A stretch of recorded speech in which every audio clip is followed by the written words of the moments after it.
Hello class 8 student आज मैं तुम्हारोक 2.2 lesson तो कन्टिन्यू करिम 11 number 12 number 13 number 14 number 15 number question तो करिम तुम्हारे काइंडली किताब तो उलाई लबा 11 नम्बर क्वेश्चन तो चाबा ताते दिया आछे राजर बर्तमान बयस रश्मिर बर्तमान बयसर 2 गुण 10 बছৰ আগতে তেওঁৰ বয়স মানে ৰাজৰ বয়স ৰশ্মিৰ বয়সৰ 3 গুণ আছিল তেওঁলোকৰ বৰ্তমান বয়স উলোৱা বুলি কৈছে তো বয়স বৰ্তমান বয়স উলাব দিলে আমি ধৰিবই লাগিব তাৰ আগৰ ক্লাছত লাষ্ট অংকটো আমি তেনে কৰিছিলো তো ইয়াতে আমি ধৰি লম ৰশ্মিৰ বয়স x বছৰ আৰু ৰামৰ বয়স 2x বছৰ ৰশ্মিৰ 2 গুণ বুলি কৈছে তো আমি এটো লিখিছো তাৰপিছত কৈছে 10 বছৰ আগতে তেওঁৰ বয়স মানে ৰামৰ বয়স ৰশ্মিৰ বয়সৰ 3 গুণ আছিল 10 বছৰ আগত আছিল তেতিয়া হলে আমি 10 বছৰ আগৰ বয়সটো উলাব লাগিব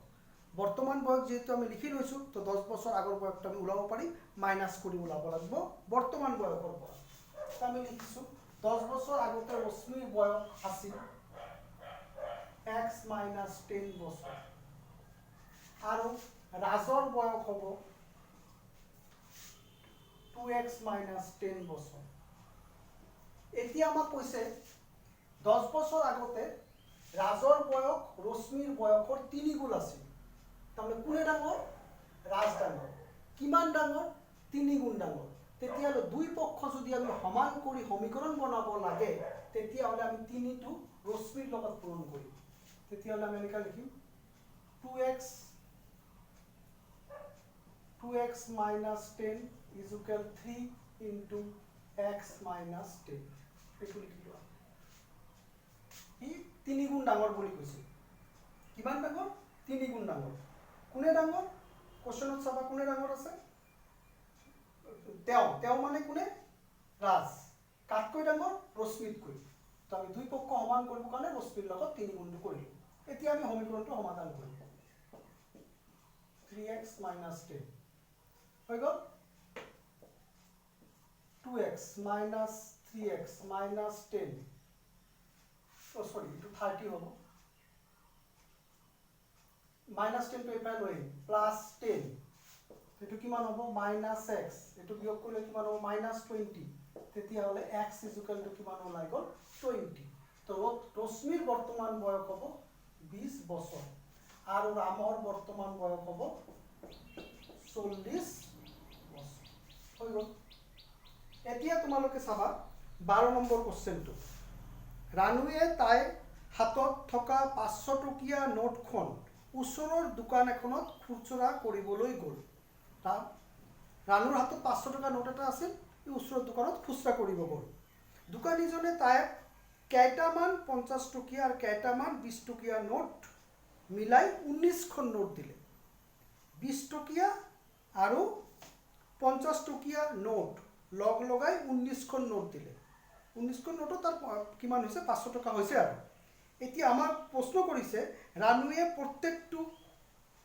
কেইখনকৈ নোট পালে তাৰ মানে 50 টকীয়া নোট কেইখন পালে আৰু 20 টকীয়া নোট কেইখন পালে এটো আমাক উলাব দিছে আমি ধৰি ললো 50 টকীয়া নোট x খন আৰু 20 টকীয়া নোট হ'ব মুঠ নোট কেইখন পাইছে 19খন 19 minus x বুঝি পাইছা না ধৰা মুঠ নোট পাইছে 20টা এতিয়া 50 টকীয়া নোট যদি 10টা হয় তেতিয়ালে 20 টকীয়া নোট কেটা হ'ব 10টা হ'ব 20 ৰ পৰা 10 বিয়োগ কৰি দিয়া 10টা হ'ব ঠিক তেনেকা তেতিয়ালে 50 টকীয়া নোট আমি পালো কেটা x খন আৰু 20 টকীয়া নোট হ'ব 19 minus x এতিয়া কৈছে দোকানীজনে এতিয়া আমাৰ মুঠ নোট কেটা পালো 50 টকীয়া নোট কেখন পালো এটা আমি আগতে বুজিলো x খন পালো আৰু 20 টকীয়া নোট পালো 19 minus x এতিয়া 50 টকীয়া আৰু 20 টকীয়া নোট লগ লাগি তাৰ কিমান হৈছে 500 টকা তেতিয়া আমি এনেকা লিখব লাগিব x খন 50 টকীয়া নোটত থকা টকা তো কিমান হ'ব এটো 50x টকা আপুনি জানিকা ধৰা 50 টকীয়া নোট তুমি 5টা পাইছা তো 50 into 5 তোমার তাতে কিমান টাকা হল 250 টাকা 50 টকীয়া নোট 5খন কিমান হ'ব 250 টাকা তা আমি এটোই লিখছো তো 19 মাইনাছ x1 20 টুকে নোট পালে ই কিমান পাব এইটো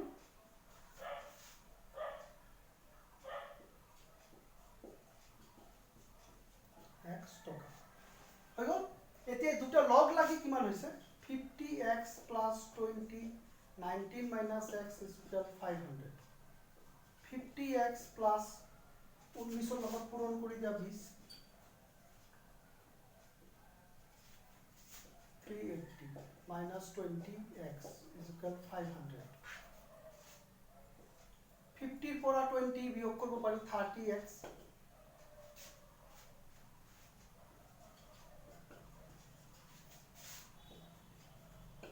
তো বিয়োগ কৰিম 500 পৰা 380 বিয়োগ কৰিম 0 2 এক ধান ললো 120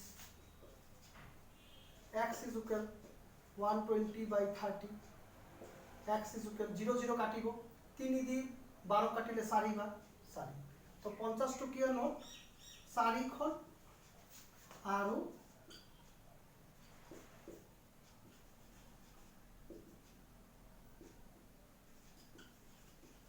15 খন পাইছে কিমান 20 টকীয়া নোট তো 15 আৰু 4 মুঠ নোট কেইখন পাইছে 19 খন ওলাই গ'ল এটা নেক্সট কোশ্চেনটো কি দিছে চাবা 13 নম্বৰ কোশ্চেনটো এখন নাটকত শিশুৰ বাবে প্ৰতিটো টিকেটৰ দাম 100 টকা আৰু প্ৰাপ্তবয়স্ক ব্যক্তিৰ বাবে প্ৰতিখন টিকেটৰ মূল্য 250 টকা 50 জন ব্যক্তিৰ পৰা সৰ্বমুঠ 8600 টকা সংগ্ৰহ হ'ল তেওঁলোকৰ মাজত শিশুৰ সংখ্যা কিমান আছিল এটো আমি উলাব লাগে শিশুৰ পৰা 100 টকাকৈ কালেকচন কৰিছে আৰু প্ৰাপ্তবয়স্ক মানুহৰ পৰা 250 টকাকৈ কালেকচন কৰিছে তো মুঠ শিশু আৰু প্ৰাপ্তবয়স্ক মিলি মুঠ 50 জনৰ পৰা কালেকচন কৰিছে কিমান টকা 8600 টকা তো আমাক উলাব দিছে শিশুৰ সংখ্যা কিমান তো আমি ধৰি ললো শিশুৰ সংখ্যা হ'ব x মুঠ কিমানজন মানুহ আছিল বুলি কৈছিল 50 জন মুঠ তেতিয়ালে প্ৰাপ্তবয়স্ক মানুহ হ'ব 50 minus x এতিয়া শিশুৰ সংখ্যা যদি ধৰা 20 হয় তো প্ৰাপ্তবয়স্ক মানুহৰ সংখ্যা কিমান হ'ব 30 হ'ব 50 minus 20 শিশু যদি 20 হয় তো প্ৰাপ্তবয়স্ক কিমান হ'ব 50 minus 20 30 হ'ব ঠিক তেনেকৈ লিখিছো এতিয়া x জন শিশুৰ পৰা সংগ্ৰহ কৰে 100x তাৰমানে এতিয়া ধৰা শিশুৰ সংখ্যা যদি 10 জন হয় 100 টকাকৈ সংগ্ৰহ কৰিছিল তো মুঠ কিমান টকা সংগ্ৰহ কৰিলে 100 into 10 1000 আমি তো এইটো 100 ৰ জায়গাত আমি 10 বুলি ধৰ কি বুলি কয় 10 বুলি ধৰিব নোৱাৰিম এই কাৰণ আমি কি ধৰিছো এইটো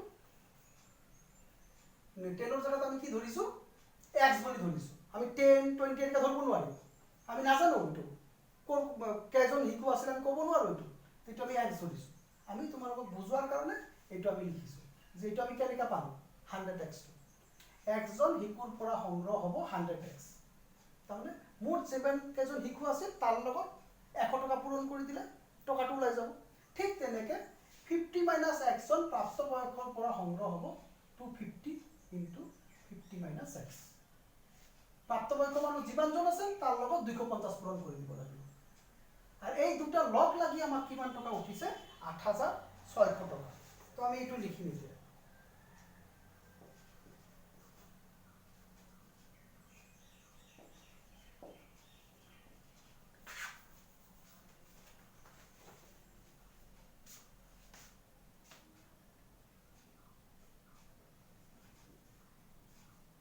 এটো পূৰণ কৰিব লাগিব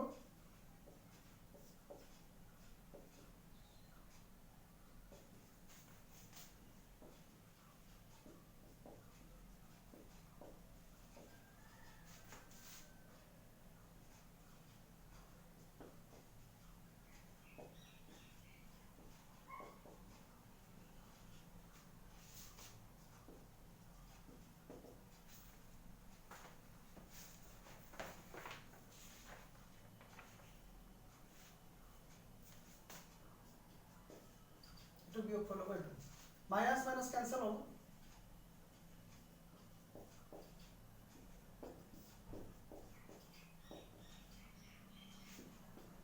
0 0 ক্যান্সেল 15 দিয়ে হরণ করিলে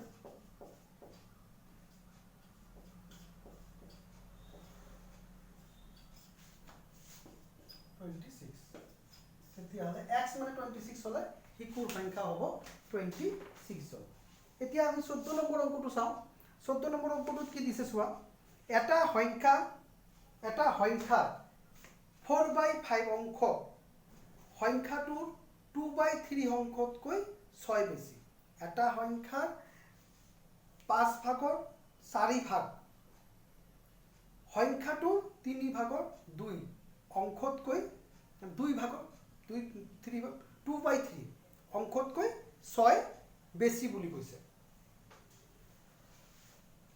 তেতিয়াহ'লে আমি কেনেকৈ লিখিব লাগিব? তে সংখ্যাটো কিমান কৈছে কথাটো বুজি পাইছা? এটা সংখ্যা 4/5 অংশতকৈ সংখ্যাটোৰ 2/3 অংশতকৈ 6 বেছি। তাৰমানে 4/5 অংশটো যিমান হ'ব 2/3 অংশ তাতকৈ 6 কম হ'ব। মানে 4/5 অংশটো 2/3তকৈ 6 বেছি। তো কোনে বেছি? 4/5 অংশটো বেছি।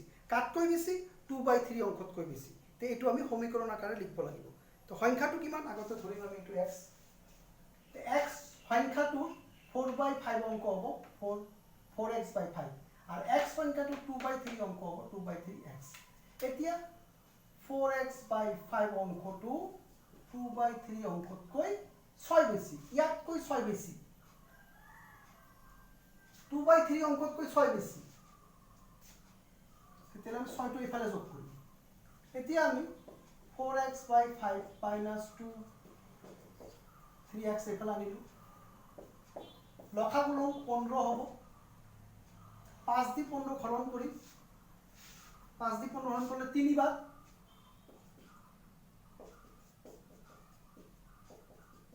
3 লগত 4 পূৰণ কৰিম 12। 3 দি 15 হৰণ কৰিম 5 বাৰ।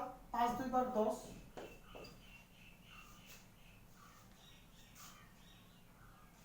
এইটো 2x হ'ল। এইটো পূৰণ কৰি দিব পাৰি বা 15 × 6 লিখিলোঁ। এনেকাও লিখিব পাৰি। x is equal 15 × 6/2। 2 দি 6 হৰণ কৰি দিয়া 3 বাৰ। 3 15 39। 45। তো নিৰ্ণয় সংখ্যাটো হ'ব 45। এইখিনি।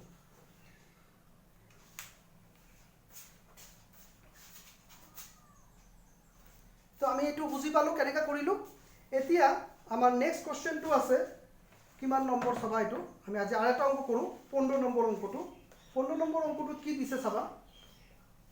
এনে এটা পৰিমেয় সংখ্যা ওলোৱা যাক 4/5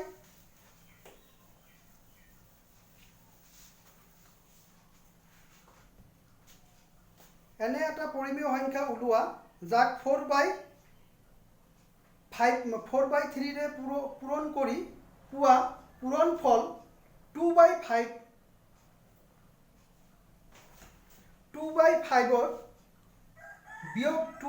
বিয়োগ কৰিলে -8/15 পাবা।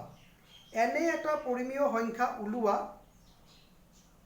যাক 4/3ৰে পূৰণ কৰি পোৱা পূৰণফল 2/5 বিয়োগ কৰিলে -8/15 হ'ব। তো পৰিমেয় সংখ্যাটো কিমান এইটো আমাক ওলাব দিছে।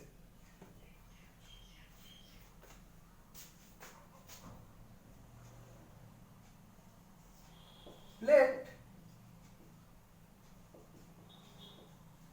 পৰিমেয় সংখ্যা x প্ৰশ্ন মতে